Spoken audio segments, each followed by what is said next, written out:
Good morning, boys and girls. Welcome back. Last week we talked about Joash becoming king at the age of 7 and how he was hid in the temple for 6 years and the priest and his wife took care of him. Well, we are in 2 Chronicles chapter 23 and we're going to pick up in verse 16. It says, "And Jehoiada made a covenant between him and between all the people and between the king that they should be the Lord's people." When they were under Athaliah, they were not following God, boys and girls. They had torn down the temple, like just kind of destroyed it, and they had torn apart the special things that were in the temple, and they had used some to even do false worship.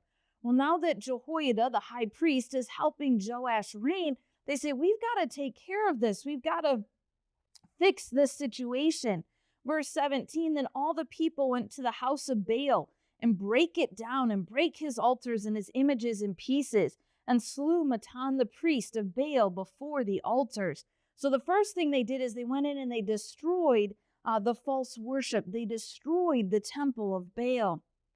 Verse number 18, "Also Jehoiada appointed the offices of the house of the Lord by the hand of the priests, the Levites, whom David had distributed in the house of the Lord to offer the burnt offerings of the Lord, as it is written in the law of Moses, with rejoicing and with singing, as it was ordained by David." So they destroy what was being worshipped for Baal, and then with Jehoiada and Joash set up the temple so that it can be used how God intended it for it to be used. For the offerings and the sacrifices to be done like God had planned, for the priests to do what they were supposed to, for the Levites. So they set all of that back in place, the things that David also had said should be done. Verse 19, "And he set the porters at the gates of the house of the Lord, that none which was unclean in anything should enter in." Boys and girls, purity is very important to God. Making sure that nothing unclean entered the house of the Lord was something that was very important. God didn't want impure things there. Verse 20, "And he took the captains of hundreds and the nobles and the governors of the people and all the people of the land and brought down the king from the house of the Lord. And they came through the high gate into the king's house and set the king upon the throne of the kingdom." So Joash, who's been living in the temple, the house of the Lord, now they take him to the king's house, and he's going to stay there and be on the throne where he should be. Verse number 21, "And all the people of the land rejoiced, and the city was quiet after they had slain Athaliah with the sword." So Joash is made king. They've torn down where Baal is. They're working on restoring the temple, getting things back in order. Joash is now on the throne. Athaliah is dead, and it's peaceful. When people are following God and doing what's right, peace can be restored, and that's what happened for the people. Things became peaceful when they were following God and doing what's right. Now we're going to look in chapter 24, verse 1.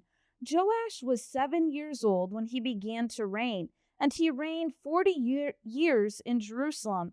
His mother's name was also Zibiah of Beersheba. And Joash did that which was right in the sight of the Lord all the days of Jehoiada the priest." Yes, Joash does what's right. But there's a phrase there that we're going to, as we read further, realize he doesn't always do right. Boys and girls, he was doing right because he was listening to Jehoiada. He had an influence who was encouraging him to do what's right. And when he had that influence, he did right. He did what was right. And we're going to, again, I just keep jumping ahead of myself. We're going to find out that he's going to have bad influences that don't encourage him to do what's right. But, sorry, boys and girls, I get so excited sometimes telling stories, I jump ahead of myself. Verse 3, "And Jehoiada took for him 2 wives, and he begat sons and daughters. And it came to pass after this that Joash was minded to repair the house of the Lord." So it goes on to tell us in the next several verses, boys and girls, how Joash is going to repair the temple. He gets a box and he puts it at the gate to the temple there. He puts it at the gate and he asks people to come and bring money. Well, the people come, they bring money, they fill the box up. The priests take it, they empty it, they count it, they put the box back, And people bring more money, and they just keep giving more and more money to repair the temple, to repair the house of the Lord. They obeyed that proclamation, and they gave day after day. They were giving, and the priests were having to empty the box and put it back. The people were giving abundantly to God. Boys and girls, do you give abundantly to God? Some of you may get a lot, some of you may not. But when you do get money, do you give it to God? And it's not just money. Do you give God your time and your talents? What is it that you're giving to God? Well, Joash and Jehoiada, they used the money to fix the house of the Lord. They hired carpenters, and they hired people who worked with metal, and they got the house fixed.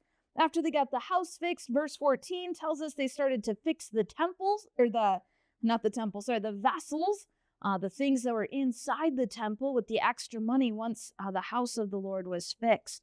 Verse number 15, but Jehoiada waxed old and was full of days when he died, 130 years old when he died.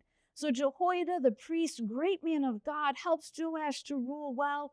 At age 130, he passes away. And they actually buried him in the city of David among the kings. He got a very special burial because he had done good in Israel, tells us in verse 16, both toward God and toward his house. So because Jehoiada had done what was good and right, he had a special burial. He was honored for the good that he had done.